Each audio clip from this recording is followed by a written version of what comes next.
Hi guys, it's krisrey, and today's video is going to be a little different because I am sitting down with some milk tea talking to you guys about a highly requested video. krisrey, how do you balance studying and streaming and content creation and playing Valorant 12 hours a day? This is the video. This is for you. Welcome. Before we dive into this topic, I want to say thank you to Notion for sponsoring this video. Notion has been a platform that I have used for many years now. It really helps me organize my life goals, my to-do list, and now my content creation streaming things. So I want to go ahead and show you guys how I use my Notion page and the things that I have on mine, and a little sneak peek of how I organize my life. This is a lifesaver. I swear, if you guys don't have anything to organize your plans for content or for school, Notion is it. I'm gonna show you how great it is. Welcome to my Notion page. This is actually a template I got online. I will link it. You can also use it and change it around however way you like. I did change the layout of a few things around to make it more towards what I want. Now I went ahead and organized everything to match my aesthetic, and we have this. So this is still not finished. Like, this one still doesn't have a category. I'm still thinking of what to put here. Let me give you a tour around my Notion setup. So first is my calendar. This is where I lay out everything, just visually seeing what I need to do for the month and for the next month. Make sure that I don't cram anything or miss out on any important dates. Next are my YouTube video plans. This is the most important part of Notion for me, because this is where my video editors and video managers collaborate together and work together to produce my gaming YouTube video plans. So they would input the clips I need, main content, and then it just lets me easily see which video manager is on it, the deadline of the video plan for my editor, and then the status of it, and then the final link of the video. This is the new version, a lot more cute looking in my opinion, but usually same thing, same idea. Next is my finance, which I will blur out for financial reasons. But this is how it looks like basically. I track where I make money from. It could be Twitch, YouTube, donations, or sponsors. And because of Notion, you can choose like the formula you want to do, or make your own formula for it to calculate it. So I think it's really important to track your finances, especially if you become a content creator, taking in lots of sponsors, need to start making money to support yourself. Very important to do. Moving on to my Notion page, we have my left-handed to-do list. So first are my sponsors. These just help me. These are my priorities in terms of what I have to do for content. That way I don't let any sponsors down or turn a sponsor late. Next are my daily. This is usually school related or stream related. If there's anything planned, I leave it under daily. And then the to do but not now. So this is just things I want to remind myself to do so I never forget, but definitely not anything urgent that I have to do. Next is my content view. This is everything related to my music, my stream, my YouTube plans on my lifestyle account. So here are games. This one is kind of outdated, but any game that I plan on playing, I just move around here. And I plan on sharing this with people in my streaming community, so they have a list of games that I have already played and already have done. So yeah. Next are my stream ideas. This is pretty empty too right now, but this is where I plan to do my subathon planning here. It's just really easy to plan things on Notion, and it's very aesthetically pleasing too. It just feels like a whole website dedicated just for you. Next are my YouTube video ideas. This is right now. Hold on, let me. This is gonna be the overview of today's video. Welcome. And lastly is this month's overview. Just basically the calendar, but out in the open for me to easily access if I don't want to specifically click on this. But yeah, it's just nice to visually see how my week's plan is going to be so I don't get overwhelmed. So that part is my Notion. It has definitely helped me a lot throughout my high school, college years, and to my college streaming years as well, in terms of staying on track, generating new ideas, and collaborating with my team members to make my video plans and etc. It's just really great to organize everything, and I definitely think this is something a content creator or a streamer or anyone planning on organizing their life to do. Moving on, I get asked a lot with how I started streaming, as well as how I balance streaming, how my parents feel about me streaming, and all of that stuff. Alright, so I started streaming October 2018. My brother was the one who introduced me to streaming, and I was a noob. I literally did not know anything about streaming. I didn't know anybody who streamed. I didn't know the community. I didn't really know anything but you just go live, you play your game. That's all I knew. And to be honest, because of that, I had a really hard time growing for my first 6 months. October to like April-ish, I averaged 10 viewers. I had 700 followers, and I had a total revenue of $300, which isn't that bad for a small streamer who's been streaming for 6 months. That wasn't too bad. But I was very inconsistent, and I never really noticed how important consistency was when it came to streaming, especially when you're new. And I guess I kind of lacked that because I had no knowledge, and like I can't really blame myself. I was new to it all, and I was kind of just teaching myself along the way. I started to notice a change in my viewership when it was around mid-April of 2019. And I was also on a college break around this. Just one day, I think it was like April 13 or 14, I was averaging 10. The next day, I started averaging 20. So I guess it was just like right community at the right time. Is that the term? But yeah, I had frequent people coming in, or the same people coming in every day to say hi. And I definitely saw the growth from that. So I went from, 8 to 10 viewers one day to 16 to 20 to 30 to 40. And I just started streaming more during that time. But I remember I got partnered around September 2019. And mind you, I was averaging 50 viewers. And I applied before with like 45 viewers. And I was rejected. Not a shocker, but I was very shocked when I was accepted. I almost felt like it was a dream. I think it was like September 19 or 18 that I got accepted to the partner program. And yeah, I like to think that my community was very strong at that time. So yeah, when I hit partner, oh my god, I was ecstatic. It was like so surreal. It was hard to believe that I was partnered because that was my main goal. That was like my dream. I was like, I want to get partnered on Twitch so bad.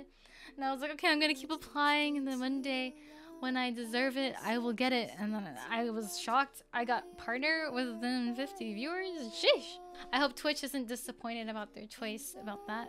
I think I've grown a lot since 2019. Alright, moving more on to my experience as a streamer, I started to notice I hit the 100 viewer mark around April 2020. So a year after being consistent on Twitch. I hit the 100. I think this is also around the time Valorant Early Access was out. And so when you had early access, people would lurk in your stream for the keys. And I think that is one of the reasons why my viewership was like steadily 100, 120. Yeah, so for April to like June-ish, I was averaging 100 to like 120-ish. And then there was a time I took a month off break, which was like the last week of August to the 3rd week of September.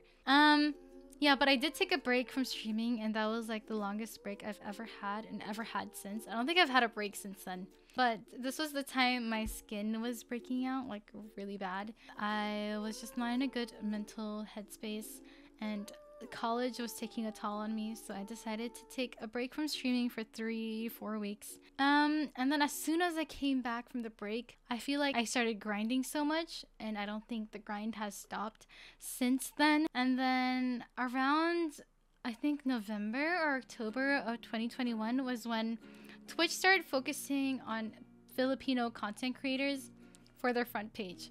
So I got that. That was a huge help for me as a content creator because I was representing the Philippines as a Filipino streamer on Twitch.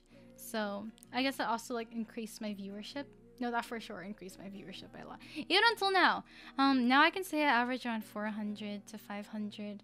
And there are a few times it peaks like 700 to 1K if the Twitch front page is working well, you know.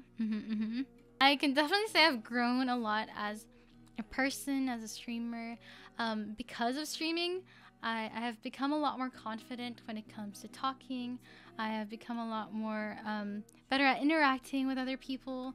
And for stream and for Twitch, I will be forever grateful for that. So overall, I had a pretty rough start because I didn't have any connections. I didn't grow my content anywhere. I didn't know any of these.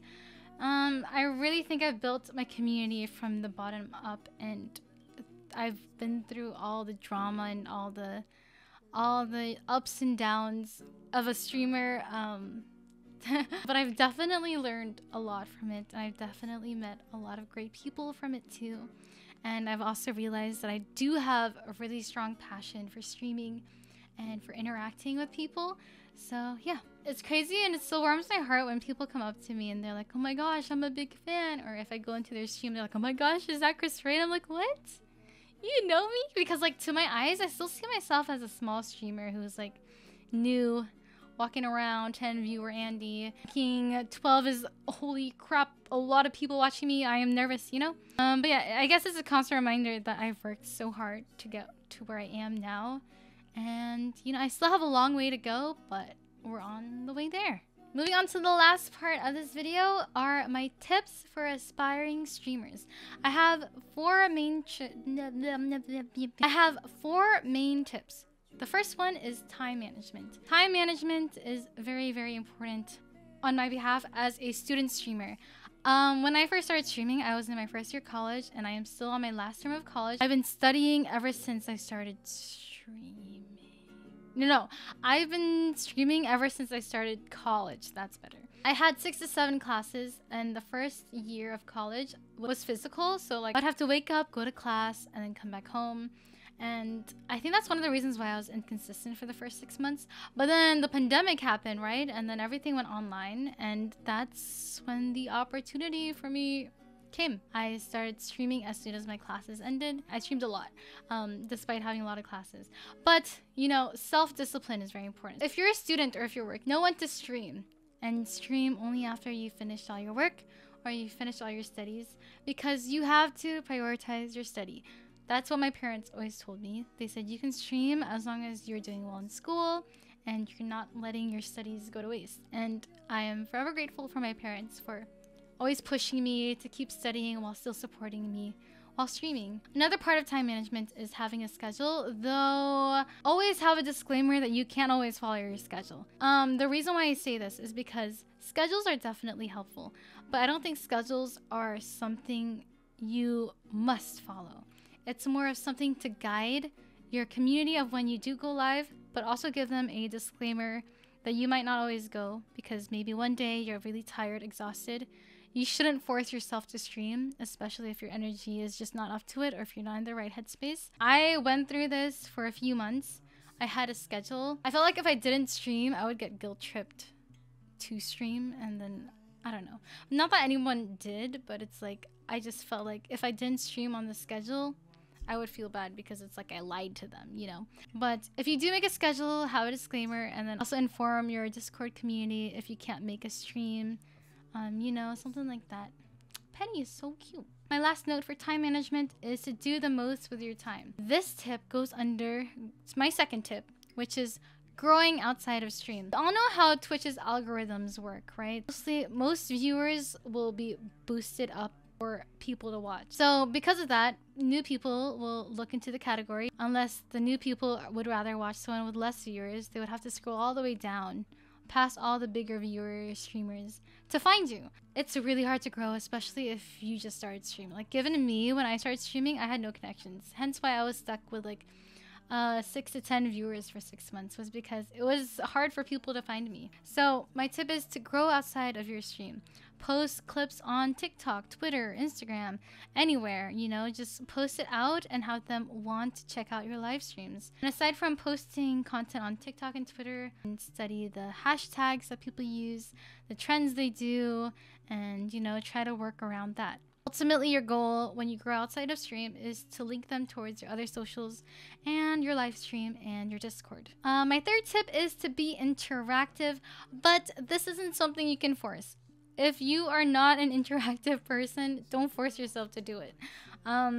If it comes to you naturally, that's a great bonus, you know? Like, if you're interested into communicating, like, I've met a lot of streamers who are really good at interacting with their chat. Like, it comes like so smooth towards them. Like, they would just talk, and then somebody in their chat would talk, and they would just continue the convo, and it starts like this entire like forum in the chat, and it's just so like amazing how they do it. But this isn't something you can just do, you know?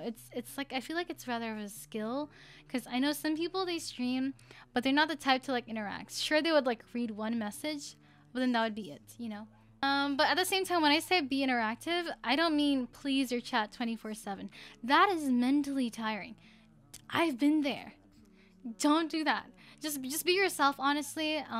For me, when I stream, I love interacting with my chat at the beginning of the stream, just chatting. I like to see what they did today, how they're feeling, their point of views on things, their perspectives, whatnot, yada, yada, yada, yada. When I get into game, I think a lot of people notice I focus more towards the game. I focus more on comments towards the game, because that's where I want to like work around, you know, because I'm trying to like win my ranked games at the same time. Still answer any questions the chat may have towards me or the game or etc. Bottom line, it really helps if you interact with your chat, but it's not something you can really force at the end of the day. I guess keep in your head to stream like a friend is watching you, and to just like commentate about what you're doing, or try to initiate a convo to exactly nobody, just to initiate it, because you never know, there could be someone lurking who is willing to talk or chat. They're just waiting for the opportunity, right? You know. Any lurkers in chat? My last tip and final tip is to work off stream, or working off stream. And this is similar to my tip number 2, which is growing outside of stream. I think it's really important to repurpose your content. You know how YouTubers, they pre-record their videos and then they edit. As a streamer, you're already live streaming. You're already getting that revenue, rather. You're already getting that revenue just by being live. You might as well repurpose your content and make more revenue, because it's like you're hitting 2 birds with 1 stone, you know? So what I mean by working off stream is take some time to, you know, focus on your branding of your stream, focus on growing your platform on other platforms, focus on VOD reviewing your streams. When I mean by VOD reviewing, I go through my VODs to see clips that have potential for other platforms like Instagram, YouTube, or TikTok, Twitter, etc. And I edit those clips, repurpose them, and then blast those out for those who aren't into watching live streams but are into watching pre-recorded VODs. So you can either hire a video editor, but those are a little pricey, or you can learn how to edit yourself. It's actually pretty simple to edit TikTok videos. You don't really have to do all the fancy schmancy on the beat editing, sounds, transitions, and oh, I can't swear, can I?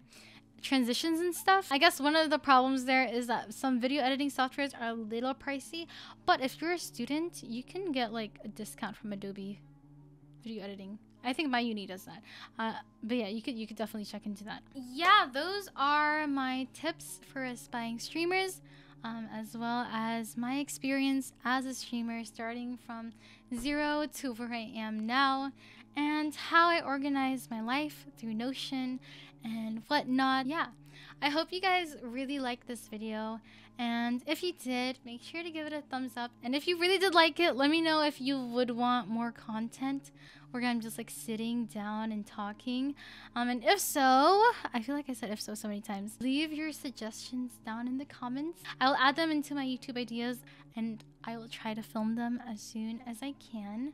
I will see you guys on my next YouTube video, or if you drop by my live streams, I'll see you guys then.